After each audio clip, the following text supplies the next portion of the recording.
जो वृंदावन में बहुत जल्दी श्री जी का दर्शन करना चाहता हो उसको इस रहनी से रहना होगा श्री धाम में। जो भी वृंदावन के खग मृग पशु पंछी मनुष्य जो भी हैं सबको प्रणाम करो, सबके धन्य भाग मनाओ कि अहोभाग्य इनके जो वृंदावन के पशु पक्षी बने, अहोभाग्य इनके जो वृंदावन वासी हैं। हमें सबकी चरण वंदना करनी है, बहुत जल्दी श्री जी की कृपा प्राप्त होती है। सबको प्रणाम करो, सबकी वंदना करो। यहां चूक मत कर देना, किसी के दोष दर्शन मत करना, किसी की निंदा मत करना, किसी को पीड़ा मत पहुंचाना।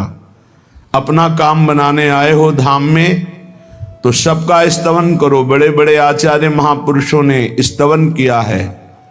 हे राधा या रतिगृह शुका, हे मृगा, हे मयूरा, भूयो भूया प्रणत भिरम प्रार्थे वेनुकंपाम। हे श्री जी की कुंज के सब सुख शारिका कोकिला मयूर खग मृग पशु पंछी, हम बार बार आपकी चरण वंदना करते, आप हम पर कृपा करो। हे वृंदावन के खग मृग पशु पंछी ब्रजवासी जन, हम आपके चरणों की शरण में हैं, आप कृपा कीजिए मुझ दीन अधम पर। हमारे लाडली लाल रीझ जाए, हमें अपनी सेवा में ले लें। ऐसी भावना स्तुति करते हुए वृंदावन वास करो सबकी। किसी की निंदा मत करो, किसी का अपराध मत करो। ये सब लाडली जू के लाडले हैं। जब लाडली जू ने पसंद करके रख लिया तो हम उनमें दोष दर्शन करने वाले कौन होते हैं? अगर वो दोषी हैं तो हम तो महादोषी हैं। जब लाडली जू ने हम जैसे अधमों को रख लिया तो फिर हमें दूसरे का दोष दर्शन करने का अधिकार ही नहीं है। और कह रहे सर्वान सदा प्रीणयन, किसी को कभी कोई पीड़ा मत पहुंचाओ, चाहे पशु पक्षी हो चाहे कोई हो, न वाणी से न शरीर से न मन से। बहुत जल्दी लाभ मिल जाएगा। ये जो दूसरे के दोष दर्शन और पीड़ा पहुंचाना ये अहंकार से होता है। जब हमारे अंदर कोई अहंकार होता है तब दूसरे का दोष दर्शन दिखाई देता है, पक्की बात समझ लो। जब हम में कोई गुणाभिमान होता है तभी हमारे वचन कठोर निकलते हैं, हमारी चेष्टा कठोर होती है, हमारा मन गलत संकल्प करता है। तो गलती तो हमारी है, सुधार हमें अपना करना है। यहां किसी को भी किसी भी तरह की पीड़ा पहुंचाना मानो अपने को परमार्थ से भ्रष्ट कर देना है। यहां सबकी स्तुति करो, आदेश कर रहे हैं श्रीपाद, सबकी वंदना करो। अरे बोले वो तो ऐसा आचरण करता है, तो हम आचरण की वंदना नहीं करते, हम श्री जी की कृपा की वंदना करते हैं जो ऐसे को भी वृंदावन वास दिया। जब लाडली जो ने पसंद कर लिया तो हम कौन होते टोकने वाले? हमें प्रणाम करना है, श्री जी की पसंद को हमें प्रणाम करना है। श्री राधिका कृपा बिन सबके मन नगम्य, अगर लाडली जो कृपा ना करती तो वृंदावन धाम कैसे आ जाता? इसलिए श्रीपाद आदेश कर रहे हैं यहां सबकी स्तुति करो, सबको प्रणाम करो, किसी को भी पीड़ा मत पहुंचाओ। सबके लिए तुम सुख संपादन करने वाले बनो। कम से कम वाणी से तो दरिद्र मत बनो। वाणी से मधुर वचन बोलने में क्या जाता है? प्रिय वचन बोल, हंस बोले बहुमान दे। जब किसी से बात करे प्रसन्न मुद्रा में बात करे, बहुत मधुर वचन। बचने का दरिद्रता, इसमें कोई पैसा तो लगता नहीं मधुर वचन बोलने में। कठोर वचन क्यों बोलो? दूसरों को सुख पहुंचाने की चेष्टा करो। नहीं कुछ है तो वाणी से ही सही मृदु वचन बोल दो। सर्वत्र भगवत भाव रखो। ये सब श्री जी के लाडले हैं। जंगहा लोहा है पर पारसमणि का प्रभाव है, वो सोना बना देंगे। हम सब ऐसे ही हैं, हमें श्री जी की कृपा ही श्री जी तक पहुंचा पाएगी। हमारे में कोई साधन नहीं, कोई बल नहीं ऐसा। इसलिए हम सबके प्रति भगवत भाव रखें। सबके हृदय मंदिर में हमारे प्रिया प्रीतम विराजमान हैं। जब बात करो धीरे से हाथ जोड़ जाए, किसी से भी बात करो जी। एक दास, बिका हुआ दास, नम्र भाव, विनीत चेष्टा, मृदुल वचन, मेरी लाडली जो रीझ जाएंगी। सबके आगे ग्रीवा झुकी हुई विनय पूर्वक। अगर हरि प्रिया को रिझाना है तो निरस्ताखिल जितने भी हैं पशु पक्षी खग मृग मनुष्य, ये धाम है सबके आगे, और किसी से अपना कोई संबंध नहीं।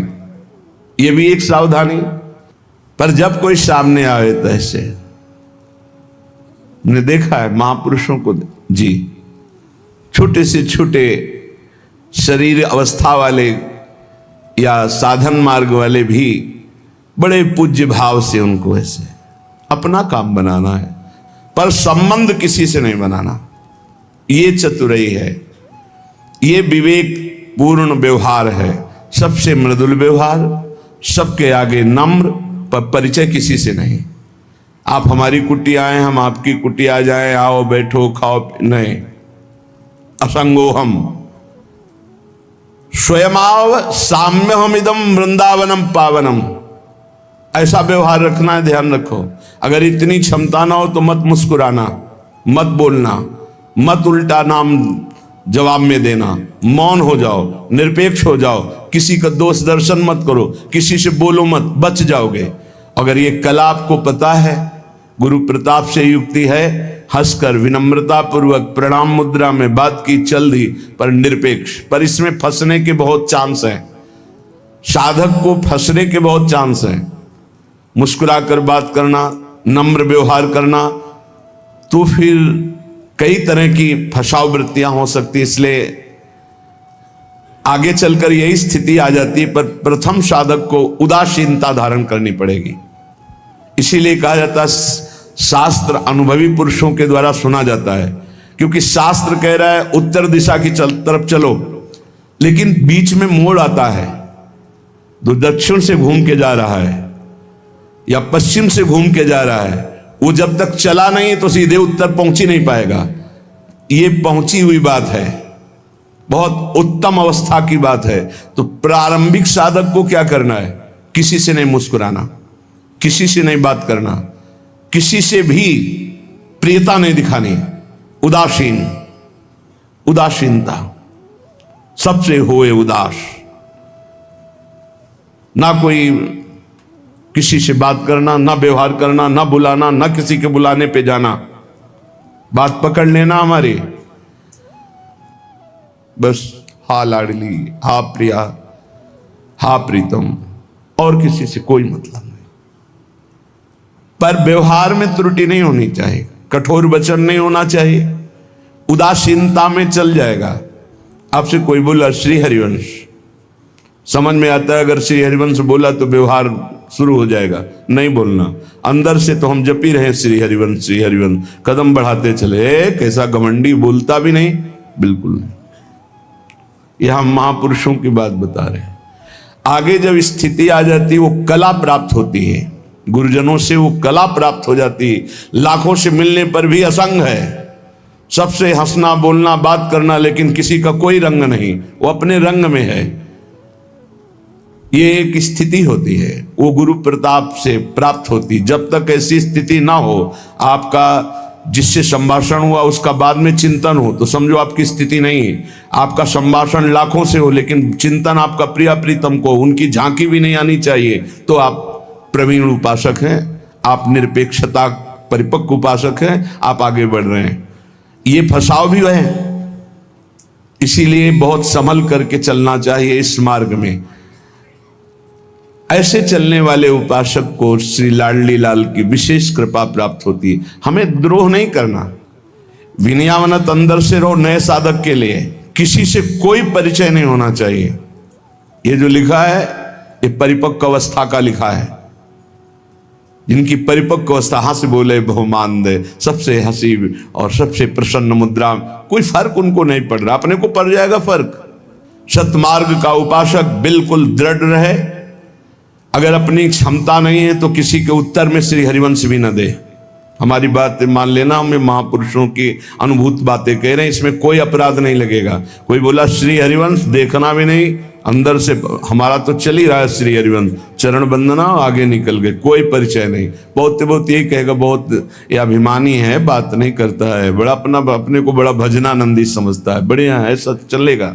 लेकिन हमारे को विक्षेप पड़े ऐसा नहीं। कोई बिरला चतुर विवेकी साधक होता है कि साधक की स्थिति को देख करके उसको छोड़ देता है, हाँ ये हमसे बोल दिए, इतनी बड़ी कृपा रही, ऐसा कोई नहीं समझता है। इसलिए व्यवहार में चिपकाव भी नहीं होना चाहिए, बिल्कुल असंग रहना चाहिए। नहीं, बहुत खतरा है, बहुत खतरा, खतरा ही खतरा है। ये शब्द लिख लो, चाहे स्त्री शरीर हो चाहे पुरुष शरीर हो, बिल्कुल ये मत डरना कि कहीं वैष्णव अपराध न लग जाए, आपके दरवाजे आ जाए, आपकी कुटिया में आ जाए। नहीं, निरपेक्ष। भाई जी से कह दिया था उनकी शिष्या ने, भाई जी से शिष्या थी, 20 वर्ष से साधना करनी थी केवल भाई जी के दर्शन के लिए। और जब भाई जी वो तीर्थ यात्रा में ट्रेन गई तो वहां से अपने आप उतर करके वहां गए, क्योंकि उनकी आकांक्षा थी जाकी रही भावना जैसी।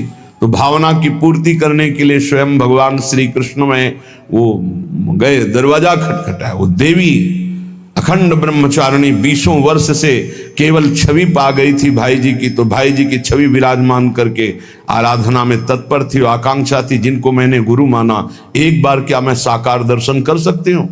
दरवाजा खटखटाया, किसी की हिम्मत नहीं थी कि दरवाजा खटखटा दे, घर का भी सदस्य। वो एक समय था जिस समय दरवाजा खोलो और भोजन ऐसे रख दो और चले जाओ। वो किसी से आंख भी नहीं मिलाती थी, परिवार वालों से। जब दरवाजा कई बार खटखटाया तो उन्होंने खोला, सामने देखा जिनकी छवि पूजा गृह में विराजमान थी, वो प्रभु खड़े। भाई जी निहाल हो गए, नाच पड़े, पाद प्रक्षालन किया, चरणामृत लिया, आरती उतारी, पूरे अपने भावपूर्ण, और कहा प्रभु एक विनती है। कहा बोलो। बोले अब दोबारा कभी आप यहां कृपा ना करें। इतनी बड़ी निरपेक्षता की मूर्ति वो देवी, उसने कहा विनती है दोबारा आप कभी कृपा ना करें। मेरी प्रबल लालसा 20 वर्ष थी कि मैं अपने प्रभु को एक बार देखूं, एक बार देख लिया, अब आप दोबारा कभी ना। उनका ऐसा क्यों कहा? ऐसा इसलिए कि जब आप आओगे तो शास्त्रों लोगों को पता चल जाएगा, और मैं चाहती हूं कि हमारी प्रीति सिर्फ आप जाने और हमारे हृदय में रहे और कोई ना जाने। इसलिए आप दोबारा कभी मत आइए। ये है निरपेक्षता का स्वरूप। अपने गुरुदेव से प्रार्थना कर दी, दोबारा कभी आप कृपा करके ना आए, क्योंकि जब ये बात पता चलेगी कि ऐसी मैं आराधना कर रही हूं, आप आएंगे तो आपके साथ लोग होंगे, इससे प्रचार प्रसार होगा, मेरी आराधना प्रकाशित हो जाएगी। मैं नहीं चाहती। भाई जी पद में उसकी रचना करके कि वो अपनी पूजा को भी छुपाने के भाव में, कि पूज्य भी ना जान पावे कि मैं कैसी उनकी पूजा करता हूं, और भाई जी ने कभी उनकी वहां दोबारा नहीं गए। ये हमको उदाहरण मिलता है कि जब तक हमारी उपासना चरम सीमा में ना पहुंच जाए, तब तक हमको बहुत छुप करके, बहुत एकांत, बहुत शांत साधना करनी है। व्यवहार बिल्कुल नहीं करना। 100 में 80% लगभग साधना में बहिर्मुख साधना करने वाले मिलते हैं। उनमें से कोई 20% ऐसे साधना में जो अंतर्मुख, उन अंतर्मुख वालों में कोई 5% ऐसे होंगे जो जितेंद्रीय और सीधा लक्ष्य भगवत प्राप्ति। नहीं तो आवश्यकता प्रभु की है पर रुचि भोगों की है। अंदर से देख लो, हमारा लक्ष्य भगवान है पर रुचि भोगों की है। इतने में फंसे रहते 15%। लक्ष्य भगवान है पर रुचि भोग है, इसलिए वो लड़खड़ाते रहते हैं। कोई 5% ऐसे हैं जिनका लक्ष्य और रुचि दोनों एक हो गए श्री भगवान, और वो क्रॉस कर गए माया को। इसलिए बहुत सावधान होकर उपासक को, क्योंकि ये केवल व्यवहार।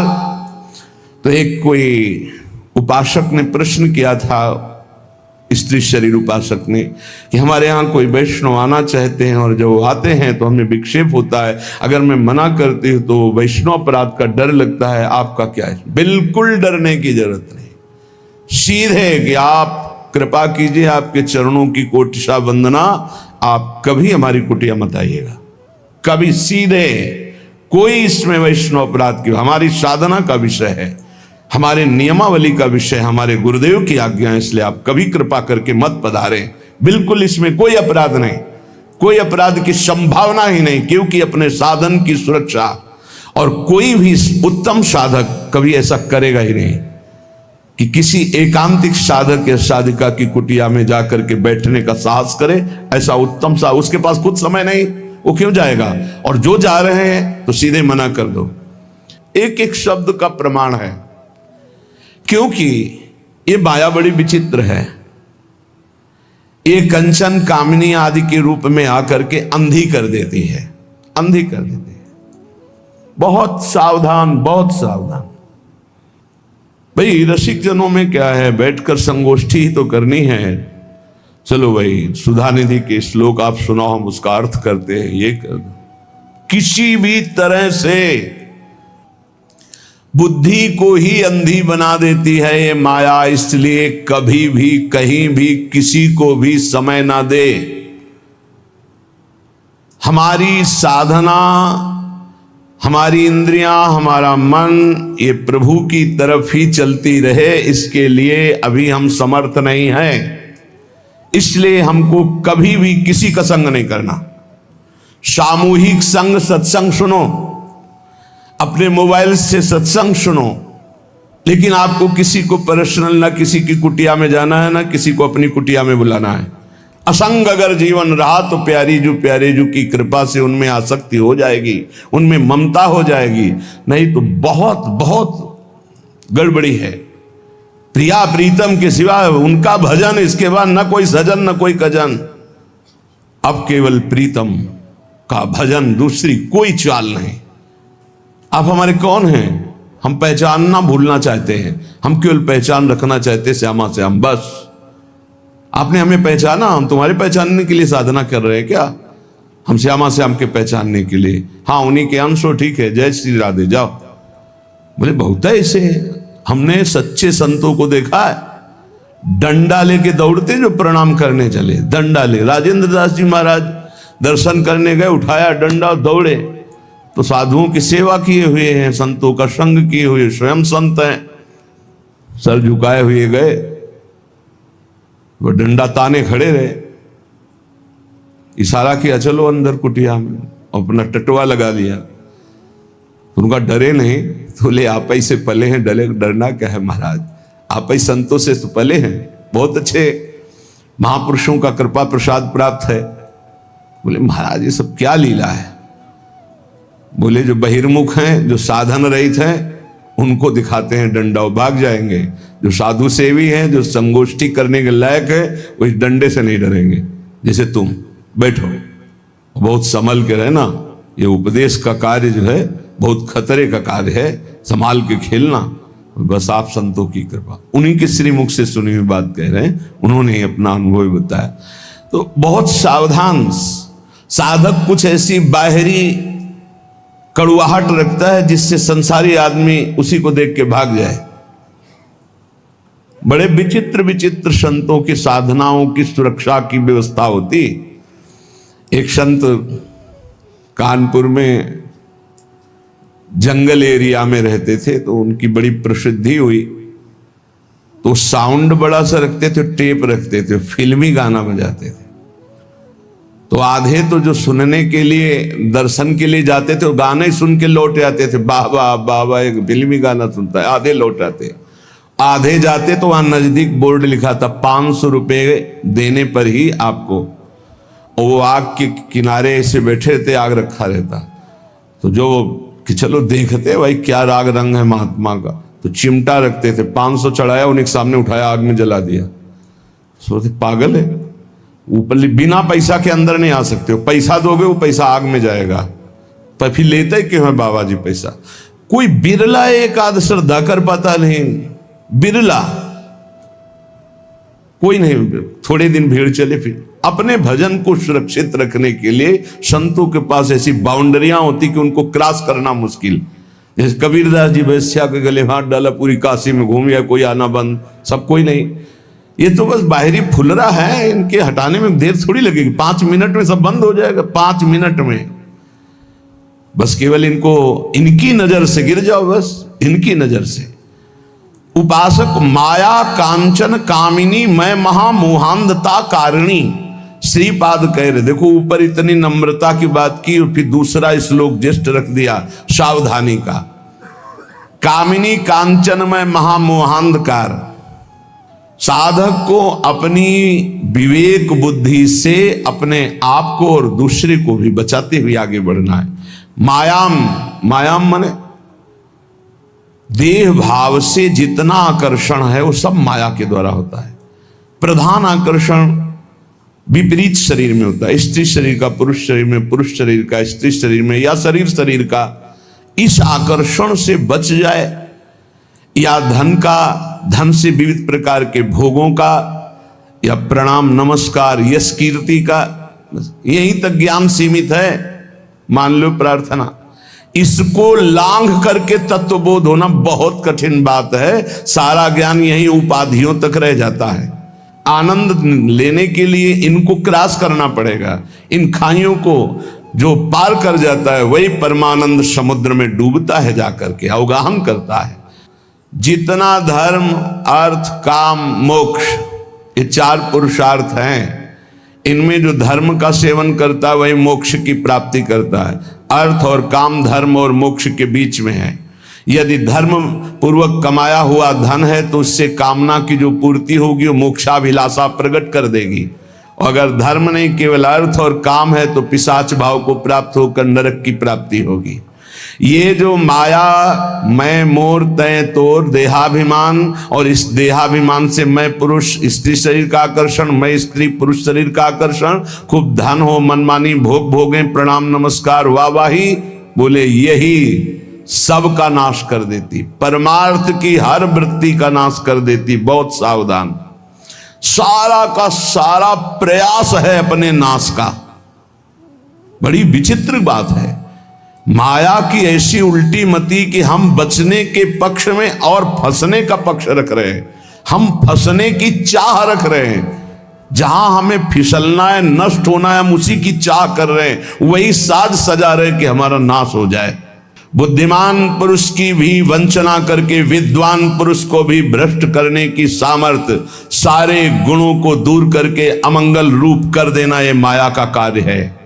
इसलिए प्राज्ञस्यापि प्रतारणी मतिमृषे वो दास्य सच्चारुताम दूरादेव महाभयात परिहरन सेवेत वृंदावनम। ये माया केवल सुंदरता रमणीयता दिखाती है, ना इसमें कुछ सुंदर है, ना कुछ रमणीय है, ना कोई सुख है। ये मिथ्या केवल जादू का तमाशा है। दूर से देख लो, छूने की कोशिश की तो कुछ हाथ नहीं लगेगा। मिथ्या जानकर दूर से इसका नमस्कार पूर्वक त्याग करो, अहंकार पूर्वक नहीं, नमस्कार पूर्वक। हे जगदम्बा, हे माता, बस आप आशीर्वाद दो, मैं प्रभु को प्राप्त हो जाऊं। और श्रीधाम वृंदावन का सेवन करो, वृंदावन का आश्रय लो, वृंदावन का वास स्वीकार करो। ये वृंदावन का वास, ये वृंदावन का प्रेम, ये प्रियादासी भाव, प्रिया सहचरी भाव, श्री साध्यैरपि दुर्लभात् अद्भुत पदवी, अद्भुत पदाकांक्षी। ये वृंदावन यदि निरपराध होकर, निष्पाप होकर वास किया जाए तो प्रियाजू की दिव्य भावना अपने आप यहां प्रकट हो जाती। इस भूमि का प्रभाव है। प्रियालाल के भाव में वो डूबा, भावोत्सवेन भजतामरस कामधेनुम। बोले जो लक्ष्मी नारायण को भी दुर्लभ है सुख, वो सुख प्रिया दासी को प्राप्त होता है, प्रिया सहचरी को प्राप्त। श्री साध्यैरपि दुर्लभाद अद्भुत पदाकांक्षी। अद्भुत पद राधा सहचरी भाव, जो श्री लक्ष्मी जी और उनके आराध्य देव नारायण, इनके लिए भी जो सुख दुर्लभ है वो सुख बड़ा दुर्लभ रस है वृंदावन। बोले इस पदवी की आकांक्षा प्रकट कर देता है वृंदावन, यदि निरपराध रहा जाए, निष्पाप रहा जाए। पर यहां ऐसी लीला होती है कि अपराध बन जाता है, क्योंकि यहां प्रबल सैनिक नहीं, सेनापति सुभट काम क्रोध लोभ मोह विराजमान है। यहां जरा सी चूक हुई कि अपराध बन जाता है। किसी की चेष्टा देखकर संकल्प विकल्प बन जाना, ये तो ऐसा बड़ा नीच है या ऐसा, यहां नहीं। अगर ऐसा दिखाई दे तो उसको तत्काल प्रणाम करो कि मैं जो देखना चाहिए वो देख नहीं पा रहा हूं। क्रूर पापी अपराधी, इस पे भी हमें अपने राधा वल्लभ लाल को देखना है। ये क्रूरा अपि पापिनो नच सताम संभाष्य दृश्याचे, हमें इनमें अपने इष्ट देव देखना है। बोले ये कुविषय यहां प्रबल वेग पैदा करते हैं। संसार में तो है ही, लेकिन यहां सुभट है, यहां प्रबल वेग पैदा करते हैं। लज्जा, भय, शोक, मोह, ये सब यहां ग्रसित कर लेते हैं चित्त को। अतएव वृंदावन माम त्राहिमाम, मैं त्राहिमाम बोलकर आपकी शरण में हूं। अब आप देख लेना, आप मुझे बचा लेना। मेरी सामर्थ्य नहीं कि मैं बच पाऊं। हे वृंदावन धाम, हम आपकी शरण में हैं। त्राहिमाम, आप मुझे बचा लीजिए, क्योंकि नित्यम कामः किमपि कुरुते दुस्सहाम मर्म पीड़ा। वृंदावन धाम में हूं, लेकिन काम की ऐसी असह पीड़ा। मेरे मर्म हृदय में बार बार कामदेव बाण का प्रहार करता हूं, मैं काम से विचलित हो जाता हूं। मांध्यम क्रोधा, और क्रोध ऐसा आता है कि अंधा बना देता है। बार बार क्षोभ होता है, ऐसा लोभ प्रकट होता है, कैसे मुझे श्री जी का प्रेम मिले। मैं जब अपने में झांक के देखता हूं तो दंभ दिखाई देता है, पाखंड, असूया, दूसरे के गुणों में दोष दर्शन करता हूं। मद, अभिमान है, पिशुनता, दूसरे की चुगली करता हूं। मात्सर्य, ये मेरे से आगे निकला जा रहा है, ईर्ष्या होती है। मैं सब दोषों से युक्त, स्वार्थ से भ्रष्ट हुआ हूं। पर इसका भाव क्या है कि कोई कामी है, क्रोधी है, लोभी है, दंभी है, पाखंडी है, नीच स्वभाव वाला है। यदि वो भी आजीवन वृंदावन वास का नियम ले ले तो वृंदावन धाम उसको भी लक्ष्मी नारायण जिस सुख के लिए ललचाते हैं वो सुख प्रदान कर देगा। ये धाम की अपार महिमा। इसीलिए कहा जाता है किसी के दोष दर्शन मत करना, क्योंकि यहां पता नहीं किसको घसीट कर श्री कृपा लाडली जी की लाई है। अब वो दंभी है, पाखंडी है, कामी है, क्रोधी है, कैसा है, पर लाडली जी की कृपा लाई है, वो उनको संभाल देगी। तो अब हम अगर दोष दर्शन करेंगे तो फिर हमारा रजिस्टर खुल जाएगा। अभी दबा हुआ है रजिस्टर। अगर तुम दूसरे को आए चोर तो तुरंत तुम्हारी जांच होगी कि तुम कितने साहूकार हो, फिर तुम फेल हो जाओगे। जैसे हमको श्री जी ने कृपा करके रखा है, ऐसे इनको श्री जी ने कृपा करके रखा है। ये सब कुछ मेरे अंदर है। यद्यपि हमारे ऐसे आचरण है कि सब स्वार्थ नष्ट करके नरक पहुंचा दें, पर हे वृंदावन मैंने तो आपकी शरण ले ली। इसका मतलब है कि ऐसा पुरुष भी यदि वृंदावन की शरण ले ले तो धन्य धन्य हो जाएगा, निश्चित धन्य हो जाएगा। विश्वास कर लो, आजीवन वृंदावन वास का नियम यदि ऐसा ले ले, कोई साधन नहीं तो भी धाम की कृपा से भगवत प्राप्त हो जाएगा। धन्य है, धन्य है, धन्य है शिरोमणि वृंदावन। यहां कोई कैसा भी वास करे, अंतिम समय तक भगवत का एकांतिक प्रेम, प्रभु के चरण कमलों का एकांतिक दुर्लभ प्रेम उसे प्राप्त करा देता है वृंदावन। ये बात है। कैसा भी जीव हो जो वृंदावन वास करता है, अंतिम श्वास तक वृंदावन उसे भगवत एकांतिक प्रेम प्रदान करता है।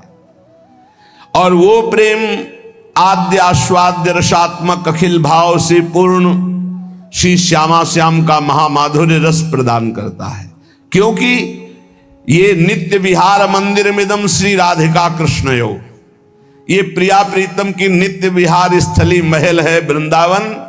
इस पे वास कैसा भी जीव करे उसको भगवत एकांतिक प्रेम, जो आद्य भाव, जो माधुर्य भाव, जो श्रृंगार रस है, वो प्राप्त हो जाता है। इसलिए पूर्ण भाव, पूर्ण निष्ठा, पूर्ण विश्वास करके जिसको ये सौभाग्य मिला है वृंदावन वास का, वास करो। दूसरे के दोष दर्शन मत करो। तुम्हारे जितने दोष हैं वृंदावन क्षमा करके आगे बढ़ा देगा।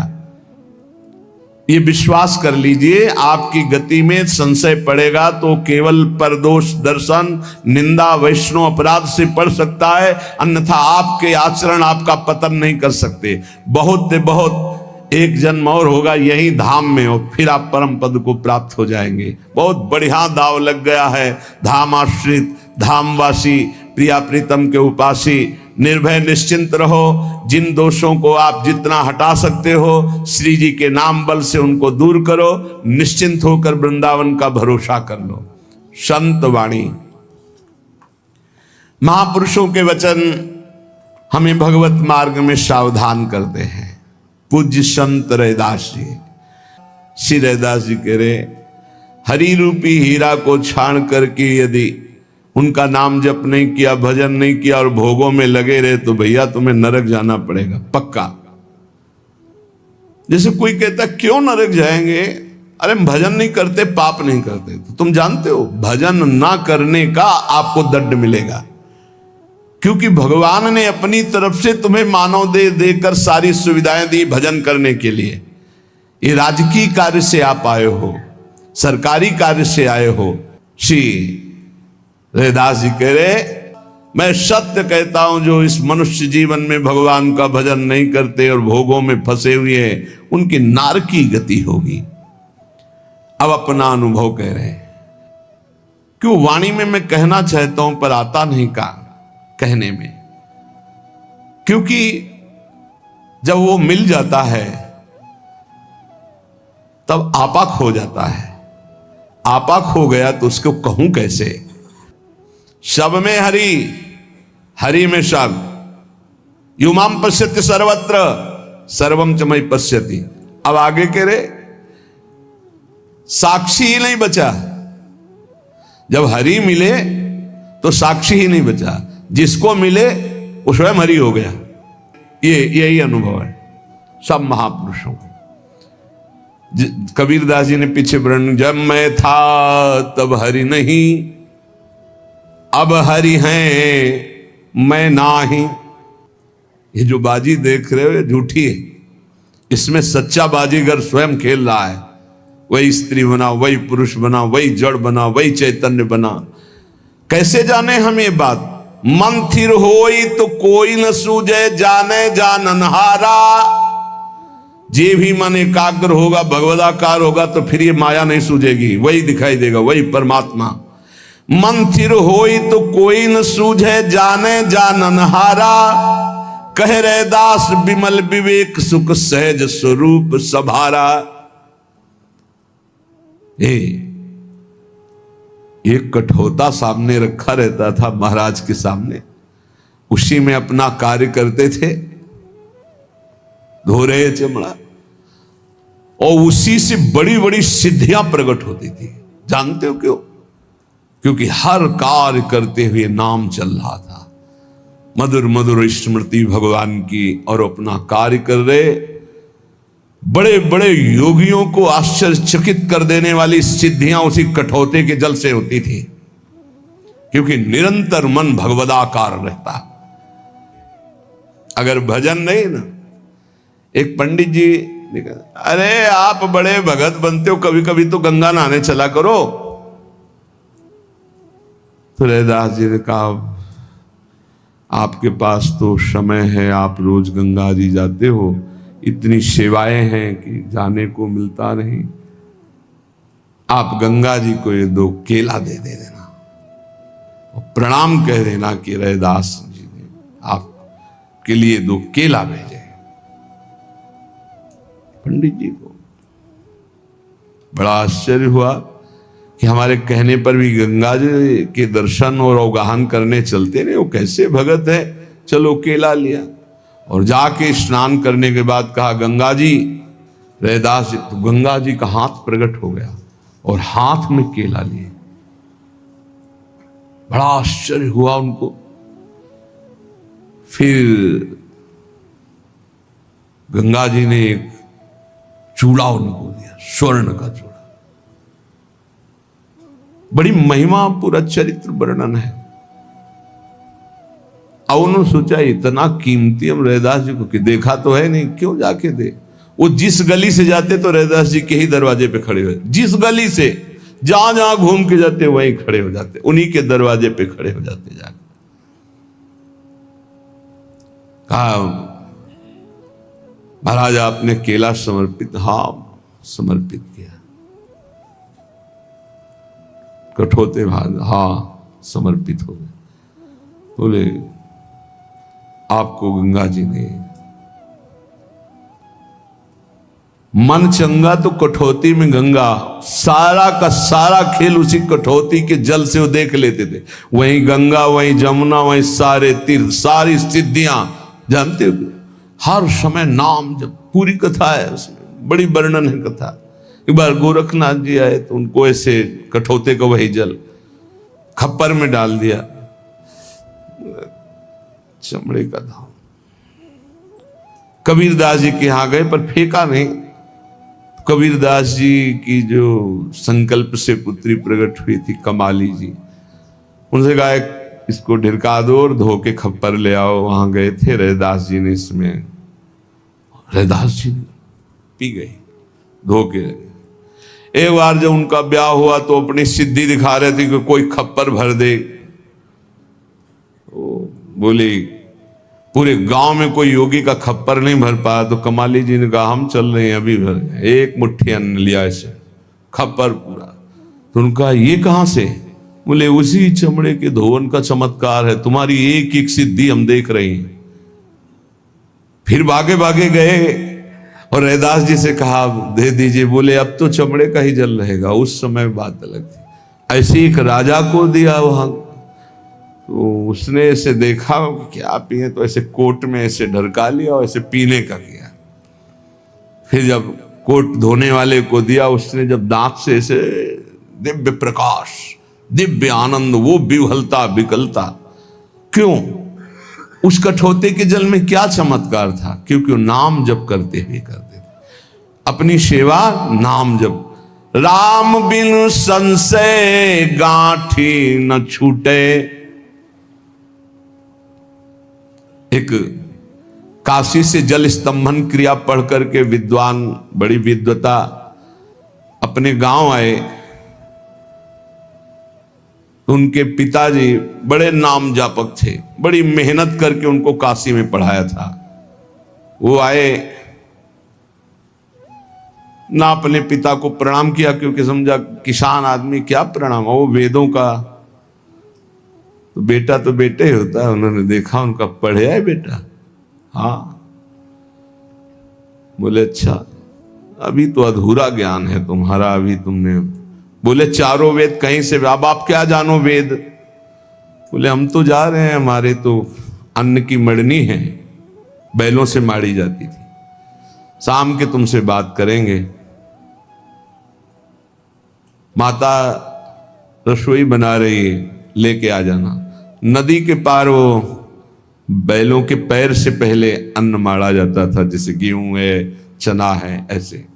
ये थ्रेशर नहीं थे पुराने समय में, अपने लोगों ने वही, या 15 दिन में तैयार होती थी एक खेत की अन्न राशि। बैलों के पैरों से गूंद गूंद करके उसे भुस बनाया जाता था। मां ने कहा कि हम तो पूछना ही भूल गए पिताजी से, तुम्हारे लाला नदी बाड़ी हुई कैसे पार होंगे? तो उनका जल स्तंभन क्रिया का मंत्र मैं जानता हूं, मंत्र मैं बोलूंगा और आपको पार कर दूंगा। बड़ा चमत्कार दिखाया, पार कर दिया। मां को पास गए, प्रसाद पाया, मां के साथ वो वापस होने को हुए। उनका आई कैसे थी? बोले कुछ मंत्र पढ़ता जाता था, काशी से सीख के आया है, और तुम कह रहे थे अधूरा ज्ञान, पूरी नदी पार करवा के आया है। तो उन्होंने भूस उठाया और कहा राम राम बोलते हुए जाना और डाल देना। नदी ने मार्ग दे दिया। वैसे पार होकर के गए, शाम के बैठे तो उनका बेटा तुम्हारा ज्ञान परिपक्व नहीं। कहा पिताजी जब आपको वेदों का ज्ञान नहीं तो आप ऐसे कैसे कर सकते? बोले लक्षण बताते हैं, अपने जाके गुरु से पूछना कि पिताजी ने कहा वेदों का परिपक्व ज्ञान नहीं है। जाओ हम फिर पैसा लगाते हैं, अभी काशी फिर जाओ। जब वहां गए तो उन्होंने कहा कि हमें तो आपने समस्त वेदों का ज्ञान सिखाया, हमारे पिताजी कहते हैं वेदों का ज्ञान नहीं। बोले आप जाकर के पिताजी को साष्टांग दंडवत किए? बोले नहीं। क्यों? तो पढ़े लिखे तो है नहीं, गांव के गवार आदमी, उनको साष्टांग और प्रणाम। बोले इसीलिए तुम्हारी ये अभिमान वृत्ति अभी नष्ट नहीं हुई, इसलिए वेद तुम्हारे जो अध्ययन किया वो सार्थक नहीं हुआ। जाओ साष्टांग दंडवत करना और जानते हो तुम जो वैदिक मंत्रों से प्राप्त किए हो, तुम्हारे पिता त्रिकालज्ञ हैं, केवल नाम के प्रभाव से वो हल जोतते हैं, पर नाम के प्रभाव से ऐसा है। तो यहां राम बिन संशय गांठ न छूटे। यदि भगवान का नाम जप नहीं तो चाहे चारों वेद कंठस्थ हो, चाहे कुछ भी साधन कर लो, संशय की गांठ नहीं छूटे। बड़े बड़े काशी के विद्वानों ने निर्णय किया कि इनको दंड दिलाया जाए रैदास जी को। तो वहां राजा के कान भर दिए कि जहां ऐसा अपवित्र कार्य होता है, अनाधिकारी ठाकुर सेवा करता है, वहां अकाल पड़ जाता है, ऐसा वैसा। तो रैदास जी अनाधिकारी, इनको ठाकुर सेवा का अधिकार नहीं। बुलाया गया, राजा ने कहा कि आप के विपक्ष में ब्राह्मण जन कहते हैं ठाकुर सेवा का आपको अधिकार नहीं, शास्त्रीय पद्धति से आप सेवा करते हो इसलिए अकाल पड़ जाएगा। तो बोले ठाकुरे जी चाहते हो कि हमारी सेवा हो, तो उनका बातें बनाने से नहीं होता, ब्राह्मणों ने कहा। तो रैदास जी ने कहा आप देख लो, ठाकुरे जी चाहते हमसे सेवा करो तो हम क्या करें उसमें। तो उनका हम विराजमान करते हैं ठाकुर जी आपके, और बुला लो और आपकी गोद में ठाकुर जी आ जाए तो मान लेंगे कि आप विद्वान जन जो है ठीक कर रहे हैं। अगर हमारे बुलाने से आ जाए तो मान लो ठाकुर जी हमारी सेवा स्वीकार करते हैं। रैदास जी ने कहा, ब्राह्मणों ने राजा के सामने स्वीकार कर लिया। वो वेद मंत्र ध्रुवदास जी ने लिखा, ब्रजवासियों की प्रेम भरी गालियां सुनकर जितना ठाकुर जी प्रसन्न होते उतना वैदिक स्तोत्रों से नहीं होते। ऐसे प्रेमियों की साधारण भाषा से पुकार की हुई बात जो ठाकुर जी सुनते हैं वो वैदिक मंत्रों से नहीं। वो वैदिक मंत्रों से पुकारा, भगवान का आवाहन किया।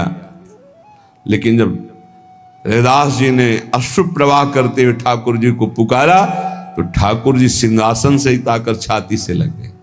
तो उन लोगों ने कहा नहीं नहीं ऐसा नहीं है, इनके ठाकुर इसलिए हम अपने ठाकुर विराज। बोले अपने ठाकुर विराज, ऐसा फिर भी ऐसा ही हुआ।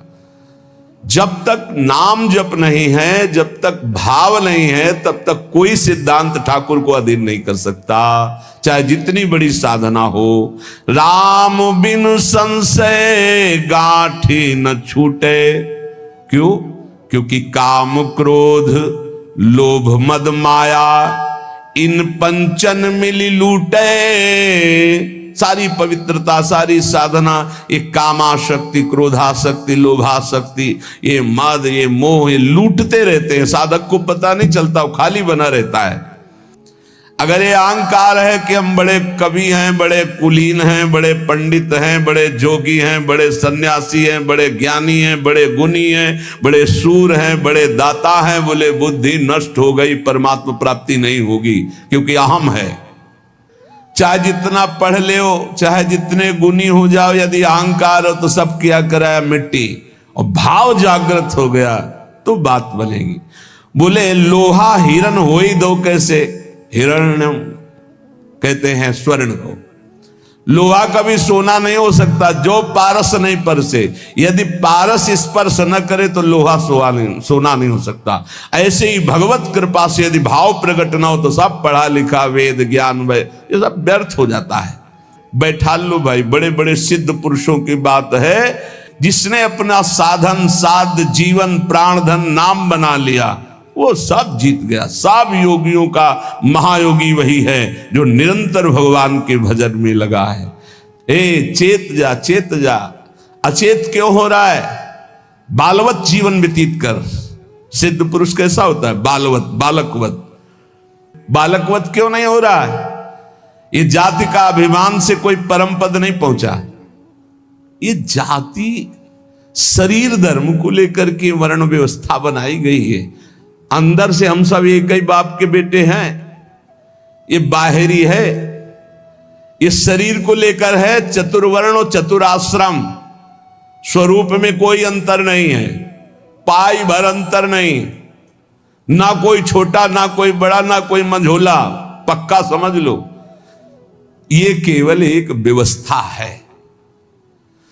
पंचभूत सबके एक, आत्म तत्व सबका एक, हम सब एक। इतना अंतर नहीं, सब एक ही माटी के बने हैं, एक ही माटी के, दूसरा कोई इसमें लेप नहीं। वो अंदर जो बैठा चैतन्य है वो एक ही परमात्मा स्वरूप है। ब्रह्मचर्य, गृहस्थ, वानप्रस्थ, सन्यास, ये सब शरीर धर्म के लिए है। स्वरूप में सब एक है। ये ब्राह्मण, क्षत्रिय, वैश्य, शूद्र, ये सब शरीर धर्म है। साफ स्वरूप में एक है, पक्का, कोई अंतर नहीं। निरंतर अपने स्वरूप की तरफ जिसकी स्थिति है वही पहुंच पाता। अब आप देखो, शरीर हमारा है पर व्यवस्थाएं थोड़ा अलग अलग है। हम अपना गाल छूते हैं तो कोई परेशानी नहीं, कोई हाथ नहीं दो, पर हम जब गुदाद्वार में शौच करते हैं तो 2-3 बार हाथ धोते हैं।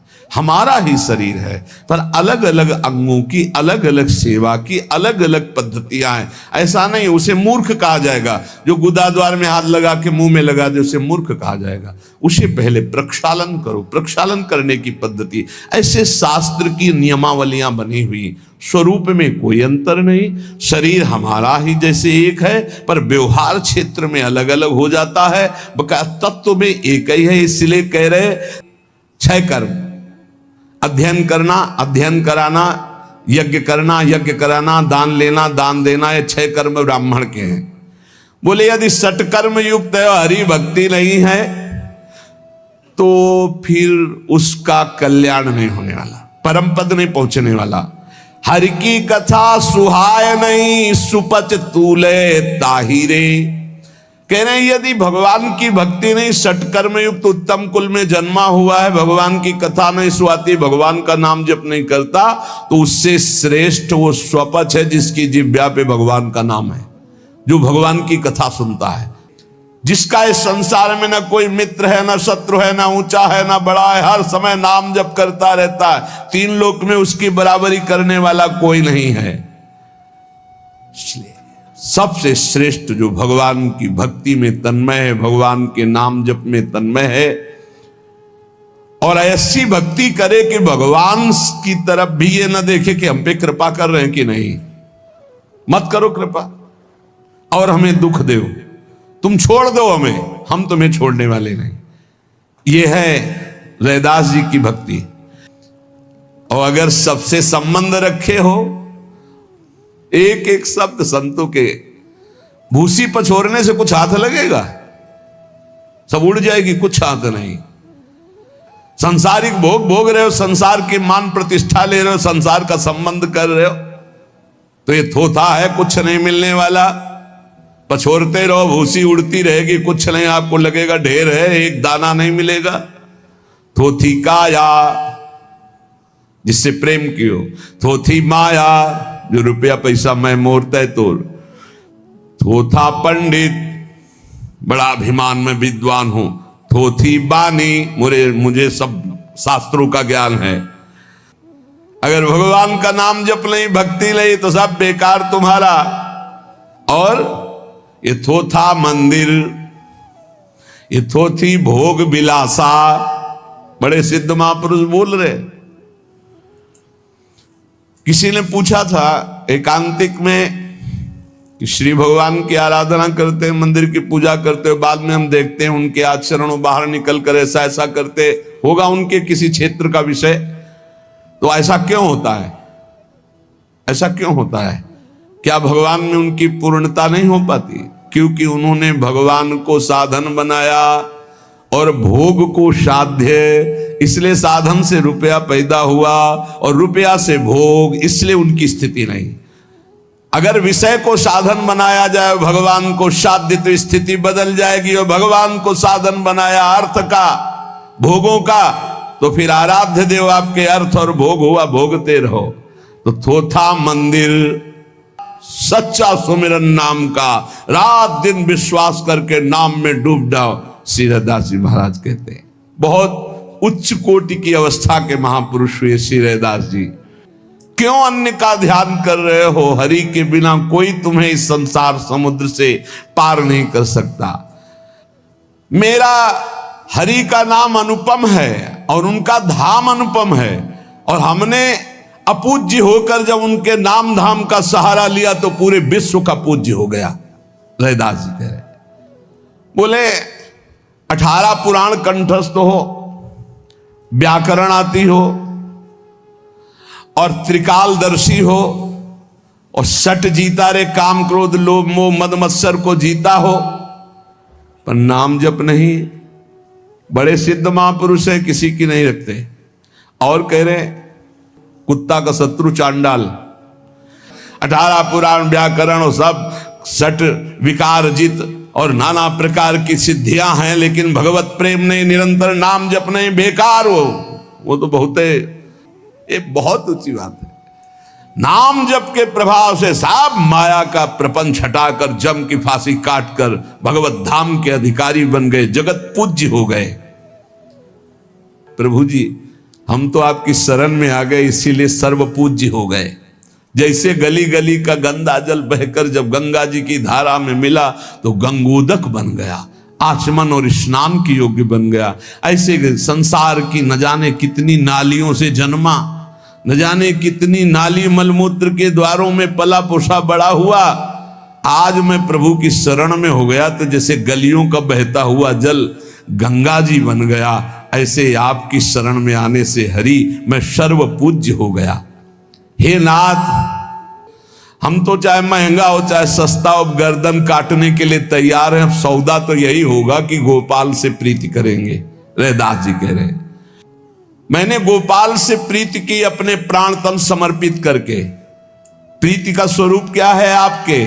बोले हृदय सुमिरन करूं, हर समय सुमिरन करता हूं, और नयन अवलोकनो, नेत्र से सब में भगवान देखता हूं।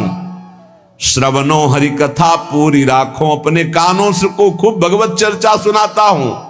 मन मधुकर करो चित्त चरण आधरो, मन रूपी भौरे को हरि के चरण कमल के पराग पान में लुब्ध कर दिया है। स वै मन कृष्ण पदारविंदयो, और रास रसायन रसना चाको, प्रभु की सुंदर लीला चरित्रों को वाणी से गायन करता हूं।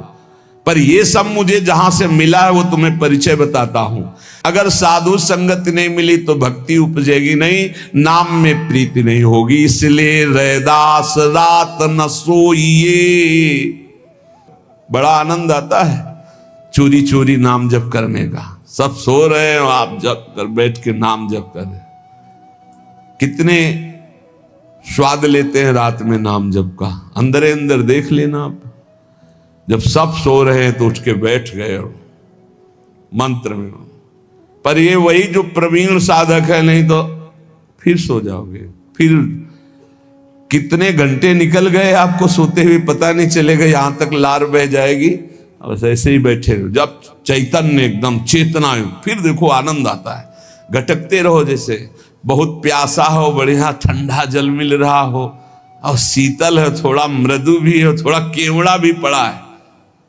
कैसा लगेगा प्यासे को? ऐसे जब भजन की प्यास होती, राधा राधा राधा राधा राधा वल्लभ सिंह हरिवंश, राधा वल्लभ सिंह, मधुर मधुर झांकी प्रभु की आ रही है, शांत वातावरण, बड़ा आनंद।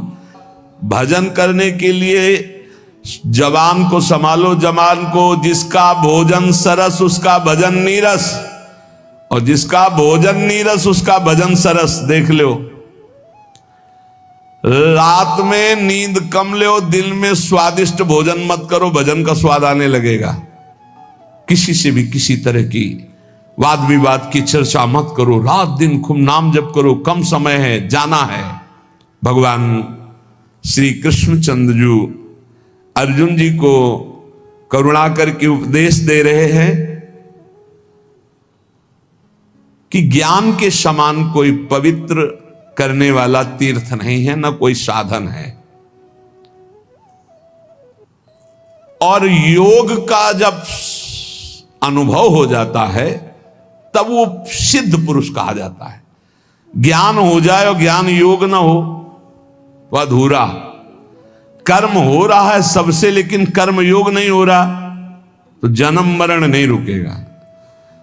इसी में दोनों साधनों का वर्णन कर दिया है, सब साधनों का इसी में समावेश कर दिया है। कर्म योग में ही भक्ति योग आ गया, अष्टांग योग भी आ गया, और ज्ञान योग में सब जितने ज्ञान की बातें, दो योग में भगवान यहां सब है। ज्ञान और कर्म ये लाखों करते मिलेंगे, लेकिन कर्म योग और ज्ञान योग ये किसी बिरले में होगा। पीछे भगवान ने कहा योग संन्यस्त कर्माणम ज्ञान संचिन्न संशयम आत्मवंतम न कर्माणि निबध्नन्ति धनंजय। हे धनंजय, योग के द्वारा जिसका संपूर्ण कर्मों से संबंध विच्छेद हो गया है और विवेक ज्ञान के द्वारा जिसके संपूर्ण संशयों का नाश हो गया है, वो स्वरूप में स्थित हुआ मनुष्य कभी किसी कर्म से नहीं बंधता, क्योंकि हृदय में स्थित अज्ञान से उत्पन्न संशय का ज्ञान रूपी तलवार से नाश कर और योग में स्थित हो जा और युद्ध कर, अपने कर्तव्य का पालन कर। भगवान ने यह सिद्धांत बताया कि समता ही योग है। कर्म सबसे बनते हैं, लेकिन कर्म फल में यदि तुम्हारी समानता निष्कामता का भाव रहा तो तुम जीवन मुक्तता की तरफ बढ़ोगे। और कर्म फल में यदि बंधते गए, अनुकूल फल मिल गया तो हर्षित हो गए, प्रतिकूल फल दिखाई दिया तो शोकित हो गए, तो जन्म मरण के चक्र में अभी तुम्हें आना जाना है। ज्ञान के द्वारा संशय नष्ट होते हैं और कर्म योग के द्वारा समता की प्राप्ति होती है और दोनों जीवन मुक्त हो जाते हैं। संशय रहित ज्ञानी और योग प्राप्त कर्मयोगी। भगवान कह रहे हैं, अर्जुन, इस समय तुम्हारे सामने युद्ध रूपी परम कर्तव्य है। सुख दुख जय विजय लाभ हानि की चिंता छोड़कर योग मातिष्ठोत्तिष्ठ भारत, समता से युक्त होकर खड़ा हो जा और अपने कर्तव्य का पालन कर, युद्ध कर। अर्जुन के हृदय में पहले ही संशय था कि मैं घोर कर्म रूपी युद्ध नहीं करूंगा, क्योंकि शायद इससे मेरा कल्याण ना हो। भगवान ने कर्म योग की भी चर्चा की, ज्ञान योग की चर्चा की, क्योंकि ज्ञान से संशय नष्ट होता है, कर्म योग से समता पुष्ट होती है। दोनों जरूरी है। अज्ञानी कर्म कर सकता है, योग नहीं। इसलिए संशय निवृत्ति के लिए, ठीक से जानने के लिए ज्ञान आवश्यक है, और जो जाना है उसका बर्ताव करके सबको सुख प्रदान करना, किंचन मात्र भी किसी से कोई चाह ना रखना, इसे कर्मयोग कहते हैं। अपने लिए कोई कर्म ना करना, निष्काम भाव से कर्म करना, भगवत समर्पित कर्म करना, इसे कर्मयोग कहते हैं। और सबसे कर्म होते हैं, कर्मयोग होना अत्यंत आवश्यक है, क्योंकि कर्म सबसे होते हैं, उसका योग होना है। अज्ञान संभूतम, अज्ञान से संशय उत्पन्न होता है। पता नहीं इसका फल क्या होगा, पता नहीं कैसा होगा, कहीं ऐसा ना हो जाए, कहीं ऐसा ना हो जाए। और वो अज्ञान से अपने को कर्ता मानता है और भोक्ता मानता है। क्रियाओं का कर्ता और भोक्ता मानने से उसे बार बार जन्म और मरण भोगना पड़ता है। इसलिए ये जानना कर्म के साथ साथ कि क्या कर्म करने से हम जीवन मुक्त हो सकते हैं और क्या कर्म करने से हम बंध सकते हैं। बढ़िया रीत से कर्म किया जाए, कर्ता भाव हो तो भी बंधन कारक है। कर्ता भाव नष्ट होना ही चाहिए, ये ज्ञान से होगा। जब तक ज्ञान नहीं होगा तब तक कर्ता भाव बना रहता है। मनुष्य कर्म करने की विद्या को जान लेता है तो सारे संशयों का नाश हो जाता है। कर्म करने की विद्या यह है कि ना मैं कुछ कर रहा हूं ना मुझे कुछ चाहिए, क्योंकि मैं आत्मस्वरूप हूं। जब इतना बोध होता है तभी जीवन मुक्त होता है। योग मातिष्ठोतिष्ठ भारत, अर्जुन चढ़ा प्रत्यंचा अपने गांडी पर और समता का भाव लाकर काट इन सबकी गर्दनें। भगवान कह रहे समता का भाव, समत्व में स्थित रहकर। अभी तुम ममत्व में स्थित होकर बात कर रहे हो कि मैं युद्ध नहीं करूंगा, सन्यास ले लूंगा, भिक्षा का अन्न पा करके गुजारूंगा, लेकिन अपने पूज्य जनों को नहीं मारूंगा। संसार में रात दिन सबसे कर्म हो रहे हैं, लेकिन सब कर्म दो ही प्रकार से हो रहे, राग और द्वेष। इसलिए जन्म और मरण सबको भोगना पड़ रहा है। जो राग द्वेष रहित होकर के भगवत प्रीत्यर्थ कर्म करता है वही जीवन मुक्त होता है। ले तो अवश्य में भोक्तव्यम कृतम कर्म शुभाशुभम। कर्म करो पर कर्म तुम्हें बांध न पावे, ये ज्ञान, ये कला। क्योंकि कर्मों में राग होता ही है, और जब अनुकूलता होती तो राग और प्रतिकूलता होती तो द्वेष सबको होता है। सैकड़ों बार प्रश्न एकांतिक में आए हैं, मुझे भगवान से श्रद्धा हो गई क्योंकि मैंने ये किया, उसका फल भगवान ने नहीं दिया। राग और द्वेष पूर्वक जब कर्म अपने को कर्ता मान के किया जाता है तो वो कर्म फल दिए बिना नहीं रहता, उसे भोगना पड़ता है, चाहे शुभ हो या अशुभ। और जब उपासक राग द्वेष रहित होकर भगवत प्रीत्यर्थ कर्म करता है तो उसके अंदर शुद्ध ज्ञान प्रकट होता है अपने स्वरूप बोध का। जहां स्वरूप बोध हुआ तो अकर्ता और अभोक्ता वो जीवन मुक्त महापुरुष हो जाता है। इसलिए भगवान कह रहे कि ज्ञान के द्वारा संशय नष्ट करो और कर्म के द्वारा योग क्षमता को प्राप्त होकर युद्ध करो। अर्जुन ने कहा महाराज एक बात बोलो, संन्यासम कर्मणाम कृष्ण पुनर्योगम च संससी यच्छे एतयोरेकम तन्मे ब्रूहि सुनिश्चितम। एक कृष्ण आप कर्मों का स्वरूप से त्याग करने की संन्यास की बात करते हैं, फिर कर्मयोग की प्रशंसा करते हैं। इन दोनों साधनों में एक निश्चित कल्याण हो जाए मेरा, वो एक उपाय बताओ। आप कभी संन्यास चर्चा करते हो, कभी क्या होता है जब सुनने वाला अपने विचार की प्रधानता रखता है तो प्रवक्ता की बात को पकड़ नहीं पाता है। भगवान बोल रहे हैं, दोनों की बात बोल रहे हैं, ज्ञान के द्वारा संशय नष्ट करो और कर्म के द्वारा योग प्राप्त करो, क्षमता को प्राप्त करो, तो तुम जीवन मुक्त हो जाओगे। और अर्जुन को लगा कि भगवान दो धर्मों का उपदेश कर रहे हैं, संन्यास धर्म का और कर्मयोग का। तो कह रहे संन्यासम कर्मणाम कृष्ण, आप कर्मों का स्वरूप त्याग करने की संन्यास की बात कभी करते हो, और पुनर्योगम च संशयसि, कभी कर्मयोग की प्रशंसा करते हो। तो इन दोनों साधनों में से एक निश्चित रूप कल्याण जिससे मेरा हो जाए वो साधन आप बताओ। जब किसी को अपने परिवार का मोह होता है तो वो संत महापुरुषों की भगवत वाणी को सही समझ नहीं पाता है। इसीलिए मोह जब तक मोह गए बिनु राम पद होई न दृढ़ अनुराग। अगर मोही पुरुष को ज्ञान चर्चा सुनाई जाए तो बेकार है। ममता रत सन ज्ञान कहानी। अर्जुन महाराज को कुछ ऐसा ही मोह है, कौटुंबिक स्नेह अर्जुन के हृदय में है, तभी उन्होंने कहा था मैं इनको नहीं मारूंगा, भिक्षा का अन्न पाकर संन्यास ले लूंगा। युद्ध करने की मेरी बिल्कुल इच्छा नहीं, मैं युद्ध नहीं करूंगा, स्पष्ट कह दिया था। इसलिए भगवान के शब्दों को समझ नहीं पा रहे। जब श्रोता के हृदय में मोह होता है और अपने विचार की दृढ़ता होती है, मैं युद्ध नहीं करूंगा, तो फिर प्रवक्ता की बात को पकड़ नहीं पाता, उसकी क्षमता नहीं होती।